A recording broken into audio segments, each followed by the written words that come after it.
What's wrong with you? Why are you so stupid? I'm so disappointed. Why do you always do things the wrong way? This was so simple and easy, but you figured out a way to screw up again.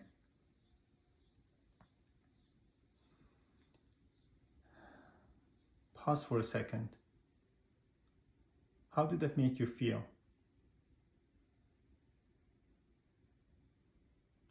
When you make a mistake, do you talk to yourself like that?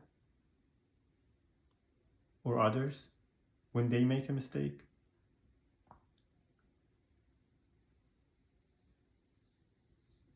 It's not a nice way to treat others when they make a mistake. If you do this, if it's a pattern, if it's a behavior that you repeat all the time, that whenever someone, including yourself, make a mistake, you criticize them so harshly because you've adopted that behavior and that pattern since your childhood, because you were treated that way. Whenever you made a mistake, you were treated so harshly, you were criticized so harshly, you were punished for it. You were put down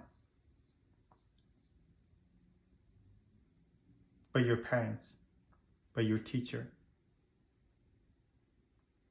Children make mistakes all the time. That's what they do. That's what they're supposed to do. That's the way children learn and grow, by making mistakes, by trying and error. But for you, mistake didn't mean learning and growing and having fun. For you, mistake meant punishment. What choice did you have to do in that situation? The way that you found to respond to that situation? Every time that you made a mistake, you were punished for it? You internalize that voice, the external voice from your parents, and you made it your own. So you carried it with yourself to carefully watch yourself, everything that you do, every behavior that you have, every action that you have, to watch closely so you don't make a mistake. What that did, it protected you from making more mistakes, which meant more punishment. So you protected yourself against more punishment by internalizing that external voice, a punitive voice, which was very harsh. And in that sense, that behavior, that pattern that you adopted, it was healthy when you were a child. But the sad part is that you carry that behavior, you keep it with yourself, and you repeat the same when you're adult, when you grow up. Whenever you make a mistake or others make a mistake, you respond the same way. You get angry, you get frustrated. You can't stand any mistake. Because that's how you see the world, is that you're not allowed to make any mistakes.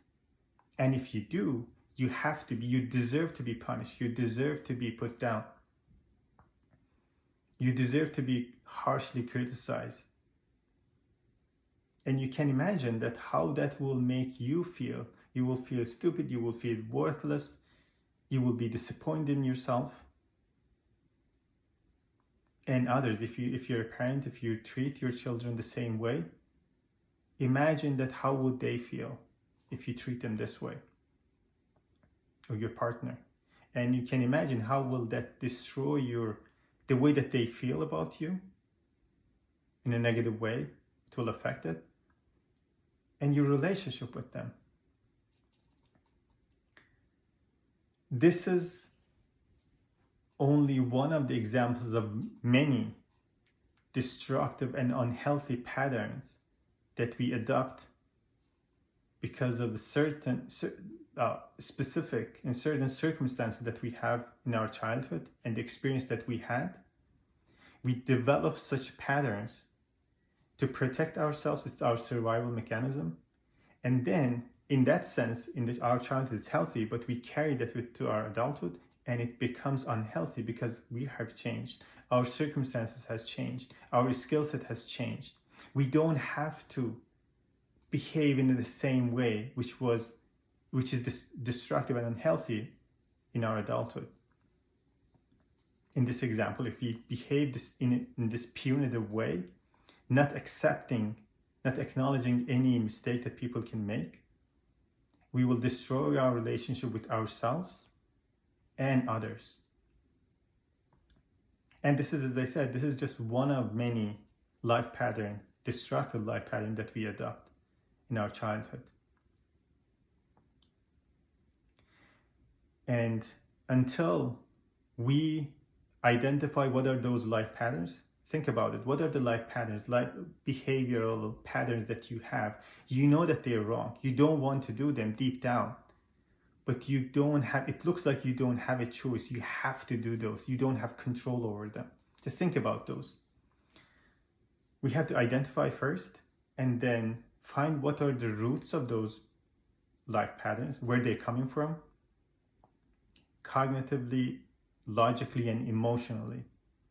The emotional part is important. We have to be able to connect emotionally, to relive the emotion that we experienced when we were little. And then see how it affects you in adulthood, in your behavior, in your relationships, in the pattern that you repeat.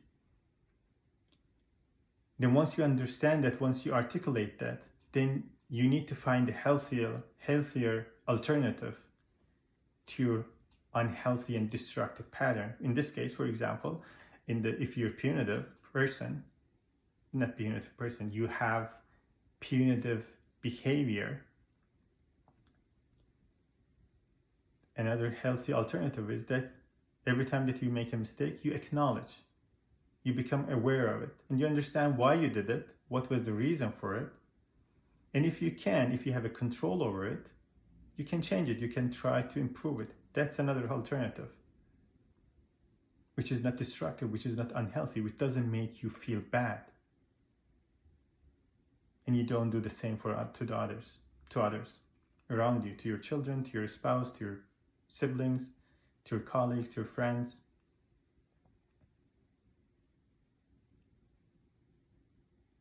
If any of these resonated with you, I would love to hear about them.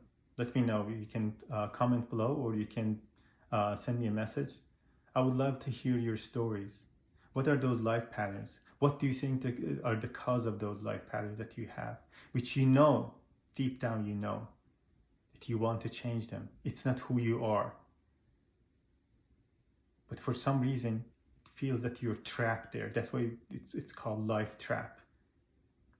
Until you understand them, you acknowledge them, you articulate them, and then you free yourself from them, you will always be there, and you will always repeat the same pattern.